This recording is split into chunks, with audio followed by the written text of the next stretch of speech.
जय हिंद बच्चों, आप सभी का स्वागत है हमारे इस चैनल पर। हम पढ़ रहे हैं परीक्षण 15। इसके पहले परीक्षण 1 से लेकर के 14 तक वीडियो अपलोड कर दिए हैं, जाकर के उनको आप देख सकते हैं। हम परीक्षण ले रहे हैं नवोदय विद्यालय प्रवेश परीक्षा जैसे समान रूप से अन्य प्रतियोगी परीक्षा के लिए भी ये महत्वपूर्ण वीडियो है और आगे भी हम वीडियो अपलोड करेंगे। इसके लिए आपको चैनल को सब्सक्राइब कर लीजिए ताकि उसकी नोटिफिकेशन आपको मिल जाएगी। प्रश्न देखिए कि कोई वस्तु 30% हानि पर 56 रुपया में बेची गई। देखिए 30% हानि पर बेचा गया है। 30% हानि पर क्या कर दिया गया है, उसको बेचा गया है। तो क्या है इसका मतलब? इसका मतलब यह है कि 70% खरीदी मूल्य होगा। 70% क्या होगा? खरीदी मूल्य होगा। जैसे 30% हानि पर बेच दिया गया, माने 100 रुपये को 30 रुपया कम करके बेच दिया गया। ठीक है, तो कोई उसको जब खरीदा होगा तो उसका 70 रुपये तो ही खरीदी होगा ना। तो उसे वैसे ही यहां पर 30% हानि पर बेचा गया है तो 70% खरीदी मूल्य है। और खरीदी मूल्य कितना है, कितना में बेचा है उसने? 56 रुपया। तो 70% खरीदी मूल्य बराबर 56 रुपया। अब देखते हैं, इसको हल कर लेते हैं। 70% को हम लिख सकते हैं 70/100 और खरीदी मूल्य का ही है तो खरीद मूल्य बराबर 56। अगले स्टेप में क्या करेंगे? खरीद मूल्य मतलब क्रय मूल्य की बात हो रही है। क्रय मूल्य बराबर क्या हो जाएगा? इधर 56 है, ये इधर पक्षांतर होगा तो ये हो जाएगा 100/70।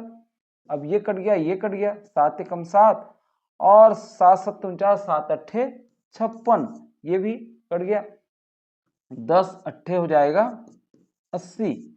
ये 80 रुपये इसका खरीद मूल्य होगा। तो ये सही उत्तर क्या है इसका? सी ऑप्शन, 80 रुपया। अब अगला प्रश्न है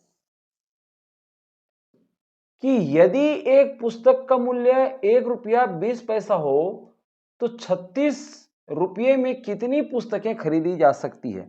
देखिए, एक पुस्तक का मूल्य 1.20, कहने का मतलब है 1 रुपया 20 पैसा। तो 36 रुपया में कितना पुस्तक खरीदी जा सकती है? सीधी सी बात है, 36 रुपया में हम 1 रुपया 20 पैसा को क्या कर देंगे? भाग दे देंगे। अब यहां पर देखिए, थोड़ा सा हमको यहां ये देखना है कि कितनी पुस्तकें खरीदी जा सकती है। जब भाग देंगे तभी हमको पता चलेगा। ये इसको जो है 1 रुपया 20 पैसा है, उसको पूरा पूरा हम पैसे में कन्वर्ट कर लेते हैं। तो पैसे में कन्वर्ट करेंगे तो क्या हो जाएगा? 1 रुपया हो जाएगा आपका 100 पैसा और ये 20 पैसा माने 120 पैसा हो गया। वैसे ही 36 रुपये को भी हम पैसे में कन्वर्ट करेंगे तो सीधा सीधा हमको 100 से इसका गुणा करना पड़ेगा, क्योंकि 1 रुपये में कितने पैसे होते हैं? 100 पैसे। तो उसी प्रकार से हम यहाँ पर 100 से इसको क्या कर दिए? गुणा कर दिए। तो ये हो जाएगा आपका 3600 और ये 120। अब इसको थोड़ा सा सरल कर लेते हैं। ये शून्य कट गया, ये शून्य कट गया, ठीक है। 12 एकम 12 और 12 तिया 36 और ये शून्य का शून्य, 30 पुस्तकें खरीदी जा सकती हैं। तो क्या ऑप्शन में है? जी हाँ, ये ए ऑप्शन 30 पुस्तकें, ये इसका सही उत्तर होगा। कोई धन 20% ब्याज की दर से कितने वर्षों में दोगुना हो जाएगा? यहां पर प्रश्न है। तो माना कि हम मान लेते हैं कि जो मूलधन है वो है आपका 100 रुपया, ठीक। तो 20% ब्याज की दर से, दर आपका रहेगा 20%। समय तो हमको ज्ञात करना है, ये तो पता ही है। कितने वर्षों में दोगुना हो जाएगा? 2 गुना हो जा रहा है, माने मूलधन जो है 100 का 200 हो जा रहा है। और ये जो हो रहा है ना पैसा, इसको बोलते हैं मिश्र धन, माने जो लौटाया जाएगा धन ना, उसको मिश्र धन बोलते हैं। तो 100 का 200 रुपया हो रहा है। तो कहने का मतलब क्या है? ब्याज जो है आपका 100 रुपया हो रहा है। कैसे? मिश्र धन बराबर हो जाता है मूलधन धन ब्याज। और यहां पर हम देख रहे हैं कि मूलधन जो है 100 रुपया है, तो 100 में 100 जुड़ेगा तभी तो 200 होगा ना, ठीक है। तो इसलिए हम ब्याज को बोले हैं 100 रुपया। और ब्याज बराबर क्या होता है, ब्याज बराबर मूलधन गुणित दर गुणित समय। अब क्या करेंगे, यहाँ पर मूलधन का मान निकाल लेते हैं, 100 रुपया है, और दर का 20% यानी 20/100, और समय को हमको ज्ञात करना है। और ये बताइए ब्याज बराबर कितना था, 100 रुपया। अब क्या करेंगे कि समय को एक तरफ रहने देते हैं, और ये जो है ना, ये 100 गुणित 20/100 इसको इधर ले आते हैं। तो इधर तो ऑलरेडी क्या है, आपका 100 रुपया है, आपका 100 है, और 100 तरफ ये इधर आएगा तो क्या हो जाएगा, ये इधर जो नीचे में है ये ऊपर चला जाएगा, और ये यहाँ पर 100 गुणित 20 जो है ये नीचे आ जाएगा। ठीक है, ये हो गया। अब इसको हम कटा देते हैं, ये कट गया, ये कट गया, ये शून्य कट गया, ये शून्य कट गया, 2 एकम 2, 2 पंचे 10, मतलब समय क्या हो गया आपका 5 वर्ष में वो डबल हो जा रहा है। तो ए ऑप्शन क्या है, 5 वर्ष इसका सही उत्तर है। अगला प्रश्न है, कितने समय में 1000 का ब्याज 4% वार्षिक दर से 160 हो जाएगा। यहां पर भी समय को पूछा है, समय हमको ज्ञात करना है, कितने समय में 1000 जो मूलधन है, 1000 क्या है मूलधन, वो क्या हो जाएगा, कितने परसेंट ब्याज की दर से, 4% दर के हिसाब से 160 रुपया हो जाएगा। मतलब यहां पर ब्याज क्या है, ब्याज है आपका 160 रुपये का। अब यहां पर सूत्र है, जानते तो हैं आप कि ब्याज माने आई इंटरेस्ट बराबर P R T, P R होगा प्रीमूल, आर यानी रेट दर, और टी यानी होगा टाइम। यहां पर हमको टाइम को ज्ञात करना है, ब्याज है 160 रुपया, और जो प्रीमूल मतलब मूलधन कितना है 1000, और रेट कितना है आपका 4%, 4/100, और टी हमको ज्ञात करना है। अगले स्टेप में क्या करेंगे कि टी बराबर ये इनको जो इधर पक्षांतर कर देंगे, तो इधर पक्षांतर कर देंगे तो क्या होगा, इधर एक है 160, और ये इधर पक्षांतर होगा तो ये 100 जो नीचे में है ये ऊपर चला जाएगा, और जो ऊपर में है 1000 गुणा 4 ये नीचे आ जाएगा। अब इसको हल कर लेते हैं, ये शून्य कट गया, ये भी शून्य कट गया, ये शून्य कट गया, ये शून्य कट गया, ये भी शून्य कटा, और ये शून्य कटा, 4 एकम 4, 4 चौक 16, मतलब 4 वर्ष में 160 रुपया ब्याज हो जाएगा। तो सही उत्तर होगा डी ऑप्शन, 4 वर्ष। किसी वर्ग की परिमिति 32 मीटर है तो उसका क्षेत्रफल होगा, वर्ग की परिमिति, वर्ग की परिमिति मतलब होगा वर्ग का परिमाप कितना है 32 मीटर, और हम ये भी जानते हैं कि वर्ग के चारों भुजाएं क्या होती हैं, बराबर होती हैं। तो एक भुजा का मान हमको यदि ज्ञात करना होगा तो हम इसको बटे 4 करना पड़ेगा, और हो जाएगा 4 एकम 4 और 4 अट्ठे 32, मतलब एक भुजा का मान है 8 मीटर, 8 मीटर है। ठीक है, और हमको पूछा है यहाँ पर कि क्षेत्रफल क्या होगा, तो क्षेत्रफल यानी हो जाएगा वर्ग का क्षेत्रफल बराबर भुजा गुणित भुजा, और यहाँ पर एक भुजा जो है लंबाई है और एक भुजा क्या है चौड़ाई है। सीधा हम कह देते हैं कि वर्ग का क्षेत्रफल बराबर भुजा का वर्ग। तो 8 अट्ठे हो जाएगा आपका 64, 64 क्या ये मीटर है और ये भी मीटर है, तो वर्ग मीटर में आएगा उत्तर। तो यहाँ पर है 64 वर्ग मीटर, जी हाँ सी ऑप्शन देखिए 64 वर्ग मीटर इसका सही आंसर होगा। कमरा 5 सही 1/2 मीटर लंबा और 3 मीटर चौड़ा और 4 मीटर ऊंचा हो तो उसके चारों दीवारों का क्षेत्रफल क्या होगा। जब इस प्रकार के प्रश्न हैं तो आप समझिए कि लंबाई कितना है, लंबाई है 5 सही 1/2 मीटर। हम इसको क्या कह सकते हैं, इसको कह सकते हैं कि 5 और आधा, वैसे भी 1/2 को आधा ही कहते हैं, तो ये आधा का काम करेगा, 5.5 मीटर ये लंबाई होगी। उसी तरीके से हम चौड़ाई को देखें तो चौड़ाई का मान दे दिया है, चौड़ाई का मान कितना दिया है, चौड़ाई का मान दिया है 3 मीटर, ठीक, और ऊंचाई का मान दे दिया है आपका 4 मीटर। अब हम तो जानते हैं कि क्षेत्रफल ज्ञात करने के लिए हमको चाहिए, क्या चाहिए, लंबाई गुणित चौड़ाई, ये चाहिए। ये दीवार है, ठीक है। और ये आपका एक दीवार और उसी तरीके से जस्ट इसके अपोजिट में एक दूसरी दीवार उसी नाप का, ठीक। ये 2 दीवार हो गया। अब ये तीसरा दीवार, ये बैक साइड में और ये फ्रंट साइड में ये चौथी दीवार। इस प्रकार से 4 दीवार है। तो यहां ये लंबाई है, लेकिन चौड़ाई का काम कौन कर रहा है? ऊंचाई कर रहा है। लंबाई तो है, लंबाई है, लेकिन ये जो चौड़ाई का काम कौन कर रहा है? ऊंचाई। जस्ट उसी तरीके से आप देख रहे हो कि इस दीवार के लिए यहां पर चौड़ाई तो है, चौड़ाई तो है, लेकिन जो लंबाई का काम कर रहा है वो कौन कर रहा है? ऊंचाई कर रहा है। तो जब इस प्रकार से प्रश्न है कि चारों दीवारों का क्षेत्रफल क्या होता है, तो उसका एक सूत्र है कि 2 कोष्टक में लंबाई धन चौड़ाई गुणित ऊंचाई। यहां पर 2 लंबाई धन चौड़ाई, इसको हम जोड़ लेते हैं, दोनों को जोड़ लेते हैं तो क्या हो जाएगा? दोनों को जोड़ेंगे तो हो जाएगा 5.5, उसमें 3 जोड़ देंगे तो 5 3 8, ये 8.5 हो जाएगा। और इन दोनों का क्या करना पड़ेगा? हमको गुणा करना पड़ेगा। और यहाँ पर ऊंचाई क्या है? 4 मीटर, ये लिख देना पड़ेगा।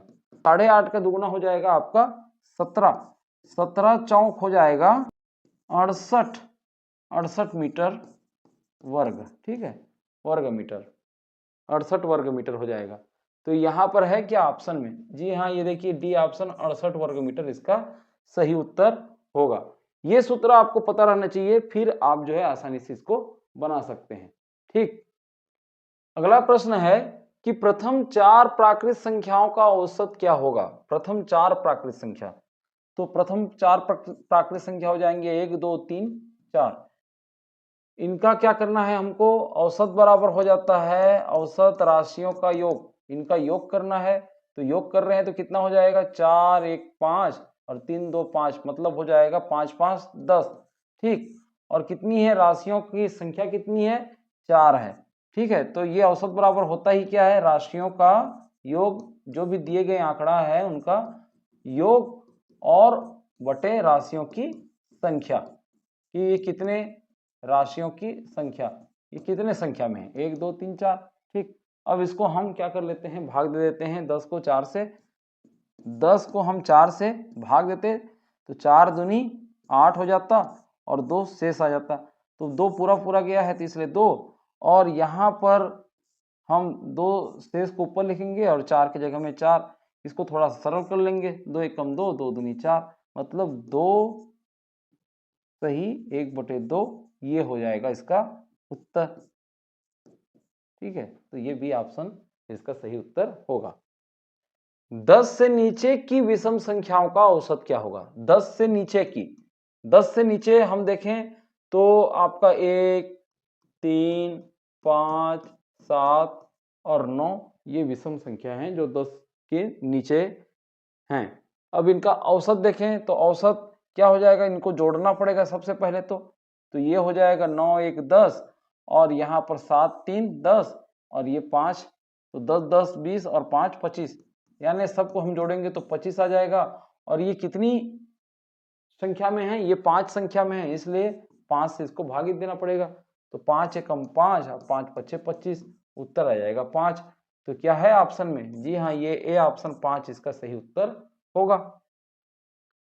राम ने गणित विषय में 60 में से 36 अंक प्राप्त किए और श्याम ने राम से 3 अंक कम प्राप्त किए हैं, तो श्याम ने कितने प्रतिशत अंक प्राप्त किए? यहां पर देखिए कि कितने प्रतिशत पूछा है, कितने प्रतिशत अंक प्राप्त किए।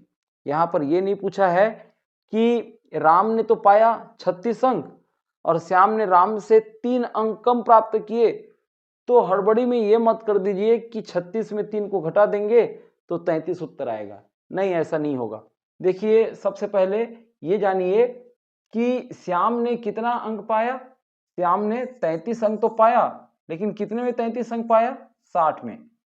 हमको 33 कहां से मिला? हमको 33 यहां से मिला, इस आंकड़ा से, कि राम ने 60 में 36 पाया और श्याम ने राम से 3 अंक कम प्राप्त किए, इसलिए 36 में हमने 3 को घटा दिया है तो श्याम ने कितना पाया है? 33 अंक पाया है। कितने में? 60 में। अब उसको प्रतिशत अंक में हमको करना है, यानी प्रतिशत में इसको बदल देना है। तो ये शून्य कट गया, ये भी शून्य कट गया, और हम ये देख रहे हैं 3 दूनी 6 और ये 3 एकम 3, 3 एकम 3। अगले स्टेप में 2 एकम 2 और ये 2 पंचे 10 कर देंगे। अब यहाँ पर देख रहे हैं कि 11 गुणित 5, 11 गुणित 5 इसको हम हल कर रहे हैं तो 11 पंचे हो जाएगा 55। तो 55 इसका सही उत्तर होगा डी, 55% अंक प्राप्त किए। अगला प्रश्न है, एक ड्रम में 150 लीटर तेल था। एक ड्रम में 150 लीटर तेल था, 25% तेल रिसने से बर्बाद हो गया। 25% जो है तेल रिस करके बर्बाद हो गया। तो ड्रम में अब कितना तेल बचा है? देखिए ड्रम में जो तेल बचा है वो तो स्वाभाविक सी बात है 75% क्या बचा है? तेल बचा है। लेकिन कितने का 75%? 150 का 75%। तो हम क्या हो जाएगा? 150 गुणित 75 बटे 100, ये इस प्रकार से लिखेंगे। 75 का क्यों कर रहे हैं? क्योंकि इसमें बोल दिया है 25% तेल रिसने से बर्बाद हो गया, और ड्रम में कितना तेल बचा है? बचा हुआ तेल को पूछ रहा है। तो बचा हुआ तेल जो है 75% है। किसका 75%? 150 लीटर का, इसलिए 150 का 75% ये हो गया। अब इसको हल कर देते हैं, शून्य कट गया, शून्य कट गया, और ये 5 दूनी 10 और ये 5 तिया 15। ये क्या हो जाएगा कि 75 तिया हमको फिर करना पड़ेगा। तो ये हो जाएगा 3 पंचे 15 का 5 हाथ में आया 1, 3 सत्ते 21 और 1 22, 22 बटे हो जाएगा 2। मतलब हमको 225 को 2 से क्या करना पड़ेगा? भाग देना पड़ेगा। तो हो जाएगा 2 एकम 2, ठीक है, फिर उतारे 2, 2 एकम 2, फिर ये कट गया, फिर उतारे 5, 2 दूनी 4 और शेष आ गया आपका 1। दशमलव हम लगाएंगे तो क्या हो जाएगा? यहाँ पर एक शून्य लगा सकते हैं, और एक शून्य जैसे ही लगाएंगे 2 पंचे हो जाएगा 10, ये कट जाएगा। उत्तर क्या आएगा? 112.5 लीटर। तो कोई ऑप्शन में है? यहाँ पर देखते हैं कि यहाँ पर है 112.25 लीटर, बी ऑप्शन इसका सही है उत्तर। और ऑप्शन में था 137.50 लीटर, जो कि नहीं है, और 37.50 ये भी ऑप्शन सही नहीं है, हमको सही ऑप्शन मिल गया। अब देखते हैं अगला प्रश्न है, 20 और 32 के बीच की अभाज्य संख्याओं का योगफल कितना होगा? आपको पहले तो ज्ञात करना है कि 20 से लेकर के 32 के बीच में कौन कौन सी अभाज्य संख्या है। हम देखते हैं 20 से 25 के बीच, 20 से 32 के बीच में तो आपका 23 होगा, और फिर आगे जाएगा आपका 29 और 31। ये 3 क्या हैं? अभाज्य संख्या हैं। तो इनका योगफल कितना हो रहा है देख लेते हैं। देखिए हम इन दोनों को जोड़ेंगे तो क्या हो जाएगा? एक इसमें जाएगा तो ये 30 हो जाएगा, 30 हो जाएगा आपका 60, और 60 और 23 को जोड़ दें तो हो गया आपका 83। ठीक है, तो 83 हो जाए। यहाँ पर ये ऑप्शन 83 इसका सही उत्तर है। ठीक, अब आते हैं 144 का अभाज्य गुणनखंड है। तो 144 का अभाज्य गुणनखंड निकालने के लिए हम लघुत्तम समापवर्त निकालते हैं 144 का। तो ये 2 से जाएगा, 2 सत्ते 14, 2 दूनी 4, फिर हम 2 से करेंगे, 2 तिया 6, 7 में 6 गया, बच गया 1, 2 छिक्का 12, फिर 2 से हो जाएगा, 2 एकम 2, 3 में 2 गया, बच गया 1, और ये इसके सामने में आएगा तो 16 हो जाएगा, 2 अट्ठे 16, फिर ये 2 से 2 निया 18, अब जाएगा 3 से, 3 तिया 9, 3 एकम 3। तो यहाँ पर है 2 गुणा 2 गुणा 2 गुणा 2 गुणा 3 गुणा 3, यानी 2 का 4 बार गुणा और 3 का 2 बार गुणा। तो कौन से ऑप्शन में है सही? जी, डी ऑप्शन। देखिए 2 का 4 बार गुणा और 3 का 2 बार गुणा। तो इस प्रकार से इसको बना लेंगे।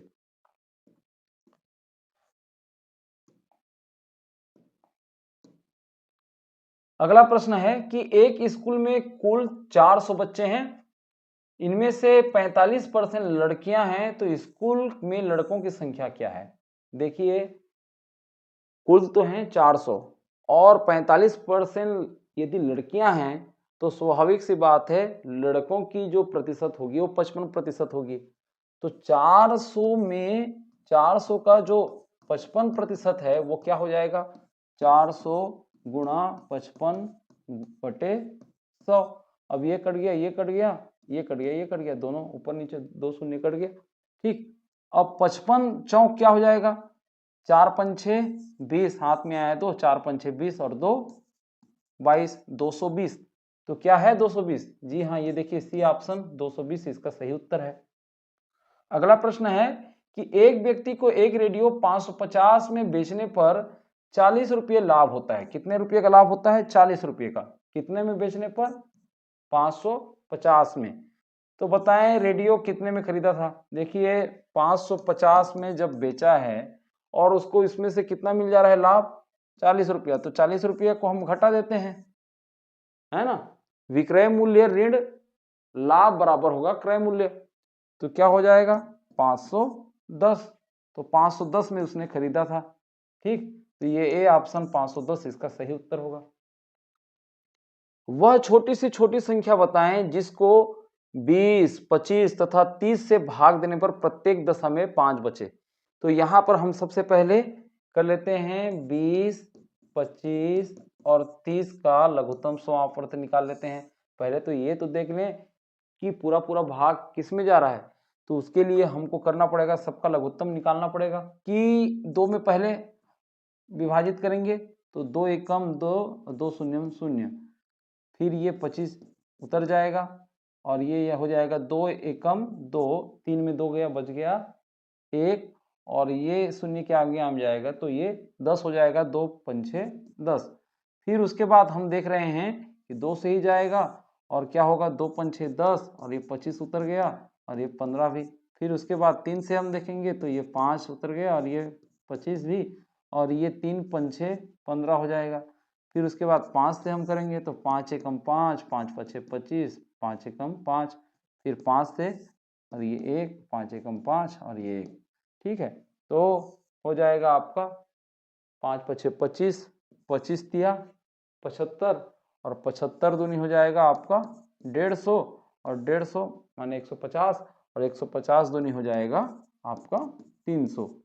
कहने का मतलब ये है कि यहाँ पर 20, 25 और 30 से जो पूरा पूरा विभाजित हो रहा है वो है 300, इसमें शून्य शेष बच रहा है। लेकिन यहाँ पर स्थिति क्या बोल दिया है कि प्रत्येक दशा में 5 शेष बचे, तो 300 में हम क्या कर देंगे, जोड़ देंगे 5 को, तभी तो वो शेष बचेगा। तो ये हो जाएगा 305। तो 305 इसका सही उत्तर होगा। ए ऑप्शन इसका 305 ये सही आंसर है। अगला प्रश्न है कि एक व्यक्ति ने 120 किलोमीटर यात्रा 2 घंटे में तय की। ठीक है, कितने में? 120 किलोमीटर यात्रा 2 घंटे में इसने तय की।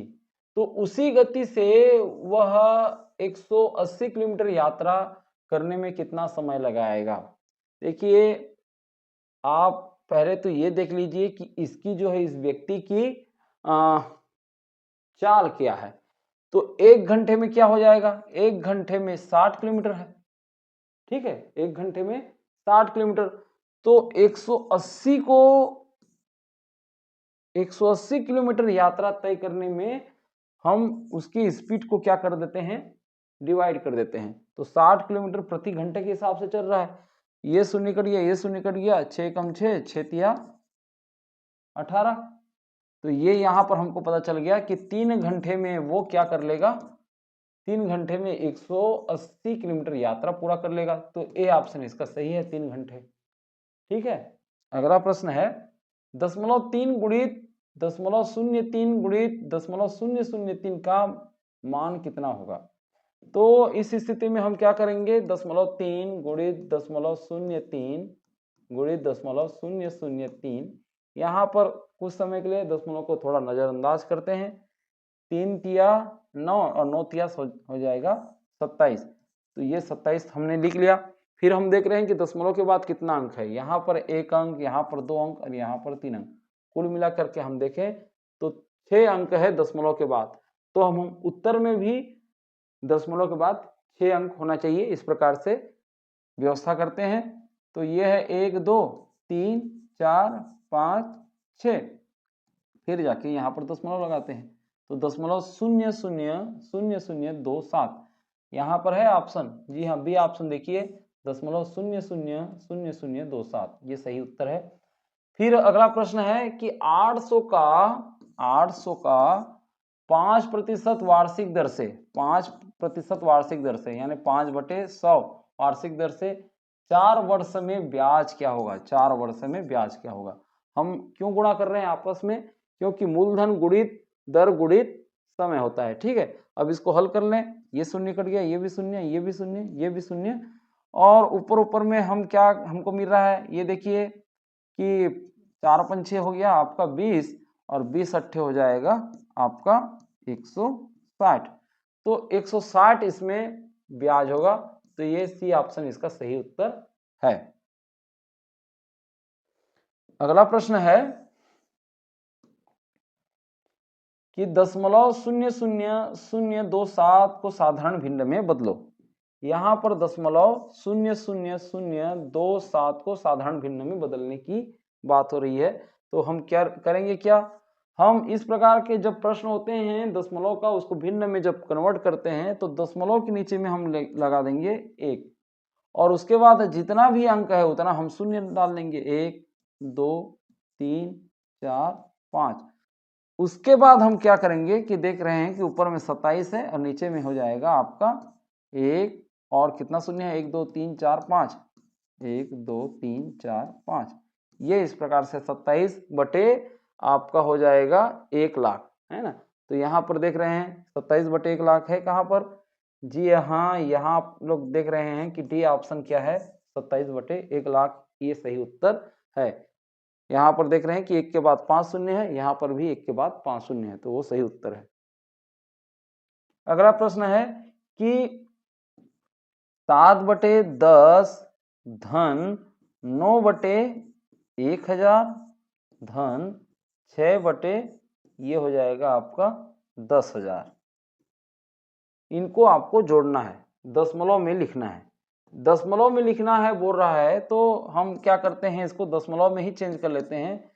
7/10 को हम लिख सकते हैं, यहाँ पर दशमलव है, एक इधर बढ़ाएंगे तो ये हो जाएगा, ये भी आगे बढ़ेगा तो 0.7 हो गया, ठीक। यहाँ पर कितना बढ़ाना पड़ेगा, 1 2 3, 3 बार हमको जो है वो करना पड़ेगा 1 बनाने के लिए, तो वैसे ही आपको जो है 9 को 1 2 3 ये हो गया, और यहाँ पर हमको दशमलव लगाना पड़ेगा। ठीक उसी तरीके से यहाँ पर देखिए, यहाँ पर दशमलव है तो 1 2 3 4 कदम आगे बढ़ाना पड़ रहा है, तब जाकर के ये 1 बन रहा है। तो ऐसे ही 6 को जो है 1 2 3 4 फिर जाके दशमलव लगाना पड़ेगा। ये हुआ, हमने भिन्न को दशमलव रूप में लिख लिया, ठीक है। अब क्या करेंगे ये कि इनको जो है हमको जोड़ना है, तो जोड़ने के लिए क्या करना है, 0.7 फिर दशमलव के नीचे में हम दशमलव लिखते हैं, तो 0.009 हो गया, फिर हम इसको जोड़ रहे हैं, दशमलव के नीचे में दशमलव लिखेंगे, 0.006 0.006, ये इस प्रकार से हो जाएगा। हम इसको फिलअप कर लें, नहीं करेंगे तो भी चलेगा। यहाँ पर 0.006 मतलब 6 हो गया, 0.9 मतलब 9, और 0.00 का 0, 700 मतलब 7 दशमलव का दशमलव, तो 0.7096 इसका उत्तर होगा, 0.7096। ये देखिए बी ऑप्शन इसका सही उत्तर है, ठीक। तो ये इस प्रकार से सारे गणित आपके समझ में आ गए होंगे, आशा है आपको वीडियो बहुत पसंद आई होगी, तो लाइक कर लीजिए और इसी तरह से हमसे जुड़े रहिए, चैनल को सब्सक्राइब कर लीजिए। फिर मिलते हैं एक नए परीक्षण में।